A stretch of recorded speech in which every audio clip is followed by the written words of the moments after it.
കാൺപൂർ ഇരട്ട കൊലപാതകം. സംശയത്തിന്റെ പേരിൽ പിതാവ് 2 പെൺമക്കളെ കൊലപ്പെടുത്തി.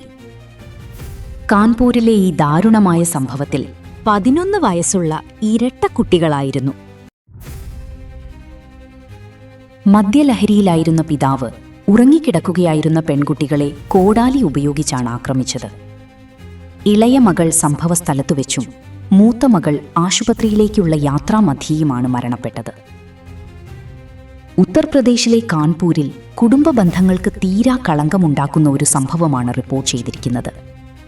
സംശയരോഗത്തിന്റെ പേരിൽ സ്വന്തം മക്കളെ പിതാവ് തന്നെ ഇല്ലാതാക്കിയ വാർത്ത കാൺപൂർ നഗരത്തെ ഒന്നടങ്കം നടുക്കിയിരിക്കുകയാണ്. സംഭവത്തിന്റെ പശ്ചാത്തലം: കൊലപാതക കാരണം തന്റെ മക്കൾ തന്റേതല്ല എന്ന കടുത്ത സംശയമാണ്. ഇൻഫിഡലിറ്റി സസ്പിഷൻ ഈ ക്രൂരകൃത്യത്തിലേക്ക് പ്രതിയെ നയിച്ചതാണെന്ന പ്രാഥമിക റിപ്പോർട്ടുകൾ സൂചിപ്പിക്കുന്നത്. ക്രൂരത: പാതിരാത്രിയിൽ ഉറങ്ങിക്കിടക്കുകയായിരുന്ന പെൺകുട്ടികളെയാണ് പിതാവ് മാരകായുധം ഉപയോഗിച്ച് ആക്രമിച്ചത്. നാടകീയ രംഗങ്ങൾ: കൊലപാതകത്തിന് ശേഷം രക്ഷപ്പെടാൻ ശ്രമിച്ച പ്രതിയെ നാട്ടുകാർ തടഞ്ഞുവെച്ചു പോലീസിൽ ഏൽപ്പിക്കുകയായിരുന്നു.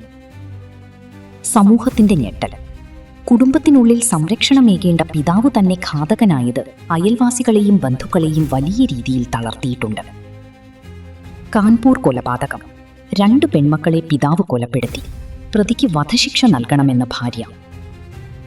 കാൺപൂരിലെ ഘാതംപൂർ മേഖലയിലാണ് നാടിനെ നടുക്കിയ ഈ സംഭവം നടന്നത്. സ്വന്തം ചോരയിൽ പിറന്ന 2 പെൺകുട്ടികളെയാണ് പിതാവ് ക്രൂരമായി കൊലപ്പെടുത്തിയത്. സംഭവത്തിന്റെ വിശദാംശങ്ങൾ: പ്രതി: കുപ്രസിദ്ധമായ ഈ കൃത്യം ചെയ്ത പിതാവിനെ പോലീസ് അറസ്റ്റ് ചെയ്തു.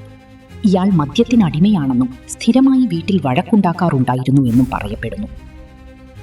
ഇരകൾ: പ്രതിയുടെ 2 കൊച്ചു പെൺമക്കളാണ് കൊല്ലപ്പെട്ടത്. ഉറങ്ങിക്കിടക്കുകയായിരുന്ന കുട്ടികളെ ഇയാൾ മാരകായുധം ഉപയോഗിച്ച് ആക്രമിക്കുകയായിരുന്നു. ഭാര്യയുടെ പ്രതികരണം: തന്റെ മക്കളെ തട്ടിയെടുത്ത ഭർത്താവിന് യാതൊരു പരിഗണനയും നൽകരുതെന്നും അയാൾക്ക് തൂക്കുകയർ വധശിക്ഷ തന്നെ നൽകണമെന്നും ആ അമ്മ പോലീസിനോടും മാധ്യമങ്ങളോടും കരഞ്ഞു പറഞ്ഞു. പോലീസ് നടപടി: പ്രതിയെ സംഭവസ്ഥലത്തു വെച്ചു തന്നെ പോലീസ് പിടികൂടി. കൊലപാതകത്തിന് ഉപയോഗിച്ച ആയുധം കണ്ടെടുത്തു. കേസിൽ കൂടുതൽ അന്വേഷണം നടന്നുവരികയാണ്.